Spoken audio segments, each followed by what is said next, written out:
Hello दोस्तों, स्वागत है आप सभी का आपके अपने YouTube channel MS global classes में। दोस्तों, पिछले वीडियो में हमने अध्याय 5 के कुछ महत्वपूर्ण क्वेश्चंस देखे थे और आज का जो वीडियो है वो अध्याय 5 का सेकंड पार्ट लेके आए हैं। दोस्तों, इस साल बोर्ड के सिलेबस को देखें तो अध्याय 5 आपके लिए काफ़ी महत्वपूर्ण है, क्योंकि इस साल ये अध्याय 9 नंबर का आने वाला है।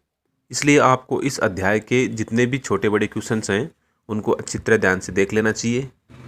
तो चलिए शुरुआत करते हैं आज के वीडियो की। आज का पहला सवाल है, मिट्टी की अम्लीयता को दूर करने के लिए किस क्षार का उपयोग किया जाता है? इसका जवाब है कैल्शियम हाइड्रोक्साइड। और कैल्शियम हाइड्रोक्साइड का सूत्र होता है CaOH का होल ट्वाइस। अगला सवाल, पेट की अम्लीयता यानी एसिडिटी को दूर करने के लिए किस क्षार का उपयोग किया जाता है? देखिए, यहाँ इस सवाल का तात्पर्य ये है कि जब कभी हमारे शरीर में अम्लता की मात्रा बढ़ जाती है तो हमारे पेट में जलन शुरू हो जाती है, हमें खट्टी डकार आने लग जाती है, इसे हम एसिडिटी बोलते हैं। तो इस एसिडिटी को दूर करने के लिए हमें किसका उपयोग करना चाहिए? तो इसका जवाब है मैग्नीशियम हाइड्रोक्साइड। और मैग्नीशियम हाइड्रोक्साइड का सूत्र होता है MgOH का होल ट्वाइस।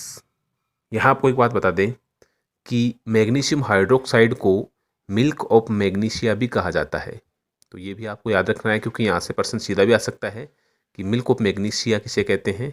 तो उसका उत्तर होगा मैग्नीशियम हाइड्रोक्साइड यानी MgOH का होल ट्वाइस।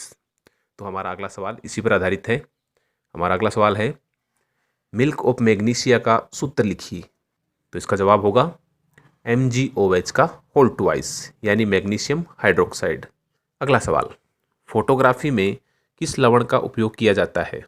देखिए, सवाल को समझने के लिए आपको ये समझना होगा, पहले के ज़माने जब फोटोग्राफी की जाती थी तो कैमरे के अंदर एक रील डालते थे। तो उस रील के ऊपर एक लवण लगा हुआ होता था जिसकी वजह से फ़ोटो आती थी।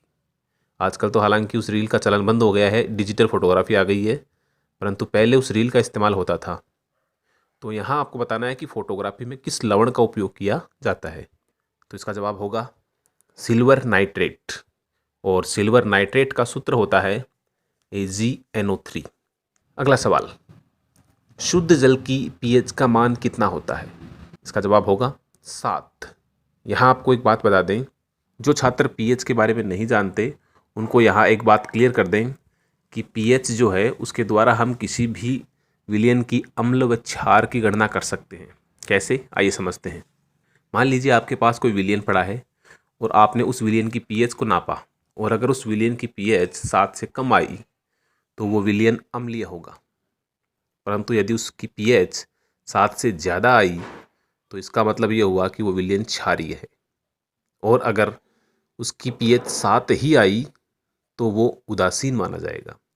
और यहाँ हमारे सवाल में पूछा था कि शुद्ध जल की pH का मान कितना होता है, तो उसका उत्तर है 7। यानी शुद्ध जल जो है वो ना अम्लीय होता है ना क्षारीय होता है, वो उदासीन होता है। अगला सवाल, मधुमक्खी, चींटी आदि के डंक मारने पर डंक वाले स्थान पर किस लवण का उपयोग करने पर दर्द से राहत मिलती है? देखिए, इस प्रश्न को हम हमारे दैनिक जीवन में इस प्रकार समझ सकते हैं कि जब हमारी मधुमक्खी या चींटी डंक मारती है तो उस डंक वाले स्थान पर सूजन आ जाती है, जिसकी वजह से हमें काफ़ी दर्द का एहसास होता है। तो यहाँ आपको ये बताना है कि अगर हम उस डंक वाले स्थान पर किसी लवण का इस्तेमाल करें जिससे कि दर्द कम हो जाए तो उस लवण का नाम क्या है? तो इसका उत्तर होगा सोडियम हाइड्रोजन कार्बोनेट। और सोडियम हाइड्रोजन कार्बोनेट का फॉर्मूला है NaHCO3। इसे हम साधारण भाषा में खाने का सोडा भी बोलते हैं, यानी हमारी रसोई के अंदर आपको ये आसानी से मिल जाएगा, जिसे हम खाने का सोडा कहते हैं। डंक वाले स्थान पर आप अगर ये खाने का सोडा लगा लें तो डंक का दर्द जो है वो आपको कम हो जाएगा। अगला सवाल, हिमीकरण मिश्रण बनाने में किस लवण का उपयोग किया जाता है? हिमीकरण का मिश्रण बनाने में कौन सा लवण काम आएगा? तो इसका उत्तर होगा सोडियम क्लोराइड। और सोडियम क्लोराइड का सूत्र होता है NaCl, जिसे हम सामान्य रूप से साधारण नमक भी कहते हैं, जिसे हम खाने के रूप में काम में लेते हैं। तो हिमीकरण मिश्रण बनाने में किसका उपयोग होता है? सोडियम क्लोराइड का, NaCl का। अगला सवाल, कास्टिक सोडा का सूत्र लिखिए। तो कास्टिक सोडा का सूत्र होता है सोडियम हाइड्रोक्साइड। ये तो इसका नाम हो गया, और इसका फॉर्मूला होता है NaOH। OH। अगला सवाल, पेट्रोलियम के शोधन में किस रसायन का उपयोग किया जाता है? यानी पेट्रोलियम को साफ करने के लिए कौन सा रसायन काम आता है? तो इसका जवाब होगा सोडियम हाइड्रोक्साइड यानी NaOH, जिसे अभी हमने कास्टिक सोडा कहा था। यही कास्टिक सोडा पेट्रोलियम के शोधन में काम आता है। और आपको बता दें कि यही कास्टिक सोडा साबुन बनाने के काम में भी आता है। अगला सवाल, विरंजक चूर्ण का रासायनिक सूत्र लिखिए। इसका उत्तर है CaOCl2। ये भी काफ़ी अच्छा क्वेश्चन है, एग्जाम में लगभग पूछते रहते हैं, तो आपको इसका फॉर्मूला याद रखना पड़ेगा। विरंजक चूर्ण का सूत्र होता है CaOCl2। अगला सवाल, विरंजक चूर्ण को वायु में खुला रखने पर यह कौन सी गैस देता है? देखिए, अगर आप विरंजक चूर्ण का सूत्र देखेंगे तो सूत्र में भी साफ साफ लिखा हुआ है CaOCl2, Cl2 लास्ट में, इसका मतलब क्लोरीन, इसलिए इसका उत्तर भी हो जाएगा क्लोरीन गैस। यानी विरंजक चूर्ण को जब आप वायु में खुला रख दोगे तो इसमें से क्लोरीन गैस की गंध आएगी, जो आपके नाक में जलन भी पैदा कर सकती है। अगला सवाल, खाने का सोडा, जिसे हम बेकिंग सोडा भी कहते हैं, उसका रासायनिक सूत्र बताइए। इस सवाल का जवाब हम पिछले क्वेश्चन में दे चुके हैं, इसलिए शायद आपको जवाब तो आता ही होगा। चलिए फिर भी बताते हैं। इसका उत्तर होगा सोडियम हाइड्रोजन कार्बोनेट यानी NaHCO3। अगला सवाल, बेकिंग सोडा यानी खाने का सोडा को गर्म करने पर कौन सी गैस निकलती है? इस गैस का नाम भी आप इसके सूत्र से ही याद कर सकते हैं। खाने के सोडे का सूत्र अभी हमने देखा था NaHCO3, तो CO3 में से ही आप उस गैस का नाम निकाल लीजिए। लास्ट में है CO2, यानी इसका उत्तर होगा कार्बन डाइऑक्साइड गैस। और यहाँ आपको बता दें कि इस कार्बन डाइऑक्साइड गैस की वजह से ही जब आप बेकिंग सोडा को किसी भी खाने की चीज़ में मिलाते हो तो वो खाने की चीज़ जो है वो फूल कर स्पंजी हो जाती है। जैसे कि केक बनता है या ब्रेड बनती है, वो एकदम स्पंजी क्यों बनती है? उसका रीज़न यही है कि जब उसमें बेकिंग सोडा गर्म होगा तो वो कार्बन डाइऑक्साइड के रूप में बाहर निकलेगा और वो केक या ब्रेड को स्पंजी बना देगा। तो यहाँ आपको याद रखना है, बेकिंग सोडा को गर्म करने पर CO2 गैस निकलती है। अगला सवाल, धावन सोडा यानी कपड़े धोने का सोडा का रासायनिक सूत्र लिखिए। अभी हमने खाने का सोडा देखा था, अब हम पूछ रहे हैं धावन सोडा यानी कपड़े धोने का सोडा का रासायनिक सूत्र। तो इसका उत्तर होगा Na2CO3.10H2, यानी Na2CO3 के साथ आपको 10 जल के अणु भी जोड़ने हैं। ये हो जाएगा धावन सोडे का सूत्र। अगला सवाल, प्लास्टर ऑफ पेरिस यानी POP का रासायनिक सूत्र लिखिए। प्लास्टर ऑफ पेरिस, जिसे आप साधारण भाषा में POP भी कहते हैं, जिनकी मूर्तियां भी बनती है, आपको उसका सूत्र बताना है। तो POP का सूत्र होता है CaSO4.12H2O, यानी कैल्शियम सल्फेट के साथ आपको आधा जल का अणु जोड़ना है। पिछले भाग में हमने जिप्सम का सूत्र देखा था, सेम यही सूत्र था, लेकिन थोड़ा सा अंतर था कि उसमें आधे की जगह, आधा H2O की जगह 2 H2O थे।